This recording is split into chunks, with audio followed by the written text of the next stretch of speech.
मधुबन के बाबा, मधुबन के बाबा मुरली वाले, आपका क्या कहना, आपका क्या कहना। ओम शांति। आज 17 सितंबर 2021 के साकार मधुर महावाक्य हैं। शुक्रिया दिवस पर हम सबसे पहले शिव बाबा का शुक्रिया करते हैं, जो हमेशा हमारा ज्ञान रत्नों से श्रृंगार करते हैं, आत्मा को ब्यूटीफुल बनाते हैं। बाबा कहते, मीठे बच्चे, इस देह भान से मर जाओ, अर्थात इस पुरानी देह से प्रीत तोड़ एक बाप से प्रीत जोड़ो। इस देह भान से मर जाओ, अर्थात इस पुरानी पतित देह से प्रीत तोड़ एक बाबा से प्रीत जोड़ो। क्वेश्चन है, संगम पर तुम बच्चों की नेचुरल ब्यूटी कौन सी है? कौन सी है नेचुरल ब्यूटी? ज्ञान के जेवरों से सदा सजे सजाए रहना, ये तुम्हारी नेचुरल ब्यूटी है। जो ज्ञान के जेवरों से सजे हुए रहते हैं, उनका चेहरा खुशी में फूल की तरह खिला हुआ रहता है। अगर खुशी नहीं रहती, ज़रूर कोई देहाभिमान की आदत है जिससे सब विकार उत्पन्न होते हैं। अगर खुशी नहीं रहती तो ज़रूर कोई देहाभिमान की आदत है जिससे सब विकार उत्पन्न होते हैं। गीता महफिल में जल उठी क्षमा परवाने के लिए। ओम शांति। इस गीत का अर्थ कितना विचित्र है। प्रीत बनी है किसके लिए? मरने के लिए। किससे बनी है? भगवान से, क्योंकि इस दुनिया से मरकर उनके पास जाना है। ऐसे कभी किसी के साथ प्रीत हुई है क्या, जो ये ख्याल में आए कि मर जाएंगे फिर कोई प्रीत रखेंगे? गीत का अर्थ कितना वंडरफुल है। क्षमा से परवाने प्रीत रख, फेरी पहन जल मरते हैं। तुमको भी बाबा के पास आते आते ये शरीर छोड़ना है, अर्थात बाप को याद करते करते शरीर छोड़ना है। ये तो जैसे बड़ा दुश्मन हो गया जिसके साथ हम प्रीत रखें और मर जाएं। इसलिए मनुष्य डरते हैं, दान पुण्य तीर्थ यात्रा आदि करते हैं भगवान के पास जाने के लिए। शरीर छोड़ते हैं तो मनुष्य कहते भगवान को याद करो। भगवान कितना नामी ग्रामी है। वो आते हैं तो सारी पुरानी दुनिया को ख़त्म कर देते हैं। तुम बच्चे जानते हो, हम इस यूनिवर्सिटी में आते ही हैं पुरानी दुनिया से नई दुनिया में जाने के लिए। पुरानी दुनिया को पतित दुनिया, नर्क कहा जाता है। बाप नई दुनिया में जाने का रास्ता बताते, सिर्फ मुझे याद करो, मैं हूँ हेवनली गॉड फादर। उस फादर से तुम्हें धन, मिल्कियत, मकान आदि मिलेगा। बच्चियों को वर्षा मिलना नहीं है, उनको दूसरे घर में भेज देते हैं, गोया वो वारिस नहीं ठहरी। ये तो बाप है, सब आत्माओं का बाप। इनके पास सबको आना है, मरना है। कोई समय ज़रूर बाप आते हैं, सबको घर ले जाते हैं, क्योंकि नई दुनिया में बहुत थोड़े मनुष्य होते। पुरानी दुनिया में बहुत है, नई दुनिया में मनुष्य भी थोड़े, सुख भी बहुत होता है। पुरानी दुनिया में बहुत मनुष्य हैं तो दुख भी बहुत है, इसलिए पुकारते रहते। बापू गांधी, जिनको भारत का पिता समझते थे, वो भी कहते थे, हे पतित पावन आओ। सिर्फ उनको जानते नहीं थे, समझते भी हैं पतित पावन परम पिता परमात्मा है, वही वर्ल्ड का लिबरेटर है। राम सीता को तो सारी दुनिया नहीं मानेगी, ये भूल है। सारी दुनिया परम पिता परमात्मा को लिबरेटर गाइड मानती है। लिबरेट करते हैं दुखों से। अच्छा, दुख देने वाला कौन? बाप तो दुख दे ना सके, क्योंकि वो पतित पावन है। पावन दुनिया सुख धाम में ले जाने वाला है। तुम उस रूहानी बाप के रूहानी बच्चे, जैसे बाप वैसे बच्चे। लौकिक बाप के हैं जिस्मानी बच्चे। अब तुम बच्चों को समझना है, हम आत्मा है, परम पिता परमात्मा हमें वर्षा देने आए हैं। हम स्टूडेंट हैं, ये भूलना नहीं चाहिए। हम आत्मा हैं, परम पिता परमात्मा के बच्चे हैं। परमात्मा हमें वर्षा देने आए हैं। हम स्टूडेंट हैं, ये भूलना नहीं चाहिए। बच्चों की बुद्धि में रहता, शिव बाबा मधुबन में मुरली बजाते हैं, वो काठ की मुरली यहाँ नहीं है। कृष्ण का डांस करना, मुरली बजाना, वो भक्ति मार्ग का है। तुम श्री कृष्ण के लिए मुरली नहीं कह सकते, मुरली शिव बाबा बजाते हैं। तुम्हारे पास अच्छे अच्छे गीत बनाने वाले आएंगे, गीत अक्सर करके पुरुष ही बनाते हैं। तुमको कोई भक्ति मार्ग के गीत आदि नहीं गाने, तुम्हें तो एक शिव बाबा को ही याद करना है। बाबा कहते हैं मुझे अल्लाह को याद करो। शिव को कहते हैं बिंदी। व्यापारी लोग बिंदी लिखेंगे तो कहेंगे शिव, एक बिंदी लिखे 10 हो जाएगा, फिर बिंदी लिखो 100 हो जाएगा। तुमको भी शिव बाबा को याद करना है। जितना शिव को याद करते हो आधा कल्प के लिए साहूकार बन जाते हो। वहाँ गरीब होते ही नहीं, सब सुखी रहते हैं, दुख का नाम नहीं। बाप की आस से विक्रम विनाश हो जाएंगे, तुम बहुत धनवान बन जाएंगे। इसको कहा जाता सच्चे बाप द्वारा सच्ची कमाई। बाप की याद से विक्रम विनाश हो जाएंगे, तुम धनवान बन जाएंगे। इसे कहते सच्चे बाप द्वारा सच्ची कमाई, यही साथ चलेगी। मनुष्य सब खाली हाथ जाते हैं, तुम्हें भरतू हाथ जाना है। बाबा को याद करना है, पवित्र बनना है। बाबा ने समझाया प्योरिटी होगी तो पीस प्रॉस्पेरिटी मिलेगी। तुम आत्मा पहले पवित्र थी, फिर अपवित्र बनी। सन्यासियों को भी सेमी पवित्र कहेंगे। तुम्हारा फुल सन्यास, तुम जानते हो कितना सुख पाते।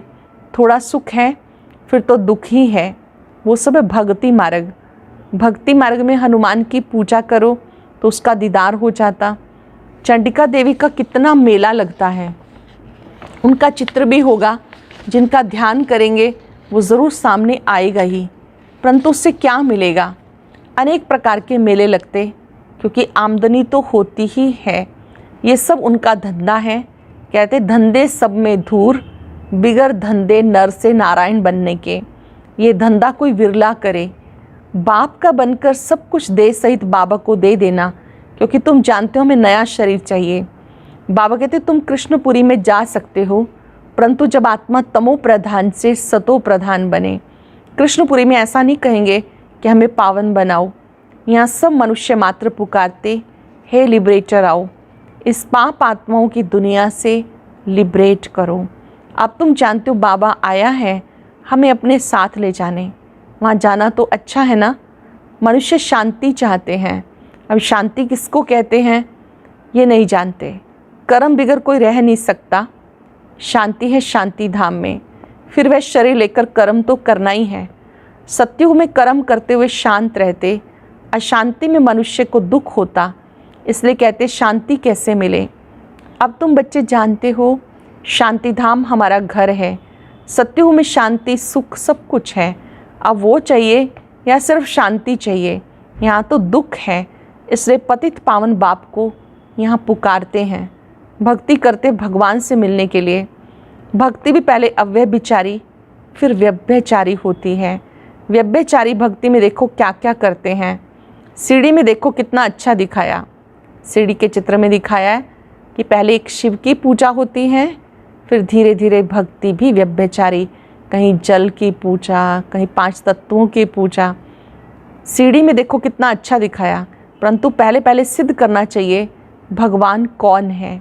श्री कृष्ण को ऐसा किसने बनाया, आगे जन्म में कौन था, समझाने की बड़ी युक्ति चाहिए। जो अच्छी सर्विस करते हैं उनकी दिल भी गवाही देती है। यूनिवर्सिटी में जो अच्छी रीति पढ़ेंगे ज़रूर तीखे जाएंगे। नंबरवार तो होते ही हैं, कोई डल हेड भी होते हैं। शिव बाबा को आत्मा कहती है मेरी बुद्धि का ताला खोलो। बाबा कहते बुद्धि का ताला खोलने के लिए मैं आया हूँ, परंतु तुम्हारे कर्म ऐसे हैं जो ताला खुलता ही नहीं। फिर बाबा क्या करेंगे, बहुत पाप किए हुए हैं। अब बाबा उनको क्या करेंगे।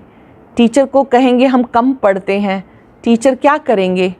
टीचर तो कोई कृपा नहीं करेंगे, करके एक्स्ट्रा टाइम रखेंगे। वो तो तुम्हें भी मना नहीं है, प्रदर्शनी खाली पड़ी है, बैठ के प्रैक्टिस करो।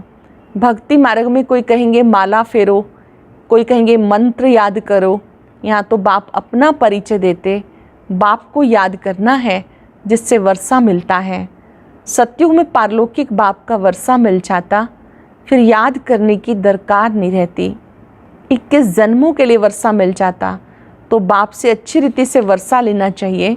इसमें भी बाबा कहते विकार में नहीं जाना। थोड़ा भी विकार की टेस्ट बैठी फिर वृद्धि हो जाएगी। सिगरेट आदि की एक बार टेस्ट करते हैं, संग का रंग झट लग जाता, फिर उस आदत को छोड़ना मुश्किल हो जाता है। बहाना कितना करते हैं, आदत कोई नहीं डालनी चाहिए, छीछी आदतें मिटानी हैं। बाबा कहते जीते जी देह का भान छोड़ो, मुझे याद करो। देवताओं को भोग हमेशा पवित्र ही लगाया जाता, तो तुम भी पवित्र खाओ। अब तुम बच्चों को फूल माफिक हर्षित रहना चाहिए। कन्या को पति मिलता है, मुखड़ा खिल जाता है ना, अच्छे जेवर आदि कपड़े पहनती है, चमक उठती है। अब तो तुम ज्ञान के जेवर पहनते हो।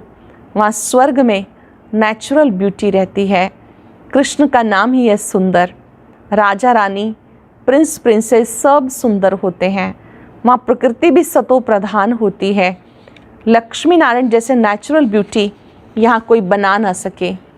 उनको कोई आँखों से देख थोड़ा ही सकते। हाँ, साक्षात्कार होता है, परंतु साक्षात्कार से कोई हूबहू चित्र बना थोड़ा ही सकेंगे। हाँ, कोई आर्टिस्ट को साक्षात्कार हो जाए और उसी समय बैठ जाए, परंतु है मुश्किल। तो तुम बच्चों को बहुत नशा रहना चाहिए। बाबा हमें लेने के लिए आए हैं, बहुत खुशी होनी चाहिए। बाबा लेने आए हैं, बाबा से हम स्वर्ग का वर्षा ले रहे हैं। ये हमारे 84 जन्म पूरे हुए। ऐसे से ख्यालात बुद्धि में होने से बहुत खुशी रहेगी। विकार का ज़रा भी ख्याल नहीं आना चाहिए। बाबा कहते काम महाशत्रु है। द्रौपदी ने भी इसीलिए पुकारा। बाबा कहते तुम एक मेरे से सुनो, मेरी ही श्रीमत औरों को सुनाओ। फादर शोज सन, सन शोज फादर। फादर कौन? शिव फादर। शिव और सालिग्राम का गायन है। शिव बाबा जो समझाते उस पर फॉलो करो, फॉलो फादर, ये गायन उनका है। बाबा कहते मीठे बच्चे फॉलो कर पवित्र बनो। फॉलो करने से तुम स्वर्ग के मालिक बन जाएंगे। फॉलो करने से स्वर्ग के मालिक बन जाएंगे। लौकिक बाप को फॉलो करने से 63 जन्म तुम सीढ़ी नीचे उतरते हो। अब पारलौकिक बाप को फॉलो कर ऊपर चढ़ना है, बाबा के साथ जाना है। बाबा कहते एक एक रतन लाखों रुपयों का है। बाबा रोज़ समझाते मीठे मीठे बच्चे, पहले पहले सबको 2 बाप का परिचय देना है। लौकिक बाप वर्षा देते हैं पतित बनने का, पारलौकिक बाप वर्षा देते पावन बनने का। कितना फ़र्क है। अब पारलौकिक बाप कहते पावन बनो। विकार में जाने वाले को पतित कहा जाता। तुम्हारी मिशन है पतितों को पावन बनाने का रास्ता बताने वाली। पारलौकिक बाप अब कहते हैं पावन बनो। जबकि विनाश सामने खड़ा है तो क्या करना चाहिए? जरूर पारलौकिक बाप की मत पे चलना चाहिए। प्रदर्शनी में ये भी प्रतिज्ञा लिखवानी चाहिए, पारलौकिक बाप को फॉलो करेंगे, पतित बनना छोड़ेंगे। लिखो, बाबा ही गारंटी लेते, तुम भी गारंटी ले सकते हो। तुम पतित बनते ही क्यों हो, जो फिर पुकारते हो हे पतित पावन आओ। सारी बात है प्योरिटी पर। तुम बच्चों को दिन प्रतिदिन खुशी रहनी चाहिए। हमें बाबा स्वर्ग का वर्षा दे रहे हैं, बहुत खुशी होनी चाहिए। बाबा हमें स्वर्ग का वर्षा दे रहे हैं। अच्छा, मीठे मीठे सिक्के लदे बच्चों प्रति माता पिता बाप दादा का याद प्यार गुड मॉर्निंग। रूहानी बाप की रूहानी बच्चों को नमस्ते। रूहानी बच्चों की रूहानी बाप दादा को नमस्ते, गुड मॉर्निंग। शुक्रिया बाबा, शुक्रिया। धारणा के लिए सार, कोई भी गंदी चीची आदत नहीं डालनी। जीते जी देह का भान छोड़ना है। फूल माफिक हर्षित रहना है। पारलौकिक बाप को फॉलो कर पावन बनना है। उनकी श्रीमत पर चलने की प्रतिज्ञा करनी और करानी है। पारलौकिक बाप को फॉलो करके पावन बनना है। उनकी श्रीमत पर चलने की प्रतिज्ञा करनी और करानी है। आज का वरदान, अपनी श्रेष्ठ वृत्ति द्वारा शुद्ध वायुमंडल बनाने वाले सदा शक्तिशाली भव। अपनी श्रेष्ठ वृत्ति द्वारा शुद्ध वायुमंडल बनाने वाले सदा शक्तिशाली भव। जो सदा अपनी श्रेष्ठ वृत्ति में रहते हैं वो किसी भी वायुमंडल वाइब्रेशन में डगमग नहीं हो सकते। वृत्ति से वायुमंडल बनता है। यदि आपकी वृत्ति श्रेष्ठ है तो वायुमंडल शुद्ध बन जाएगा। कई वर्णन करते हैं, क्या करें, वायुमंडल ऐसा है, वायुमंडल के कारण मेरी वृत्ति चंचल हुई, तो उस समय शक्तिशाली आत्मा की बजाय कमज़ोर आत्मा बन जाते हैं। लेकिन व्रत की स्मृति से वृत्ति को श्रेष्ठ बना दो। व्रत माना प्रतिज्ञा, उसकी स्मृति से वृत्ति को श्रेष्ठ बना दो तो शक्तिशाली बन जाएंगे। सरल शब्दों में, वातावरण को दोष नहीं देना, व्यक्ति को दोष नहीं देना, अपनी वृत्ति को श्रेष्ठ बना देना है और अपनी प्रतिज्ञा को याद करना है। वृत्ति शक्तिशाली है, श्रेष्ठ है, तो वातावरण स्वतः ही अच्छा बन जाएगा। स्लोगन है, गुणमूर्त बनकर सबको गुणमूर्त बनाना ही महादानी बनना है। गुणमूर्त बनकर सबको गुणमूर्त बनाना, यही महादानी बनना है। आज चलते फिरते सबके गुणों को देखेंगे, गुणों का दान करेंगे, गुणों का चिंतन करेंगे, अभ्यास करेंगे। मैं गुणमूर्त महादानी आत्मा हूँ। ओम शांति शांति।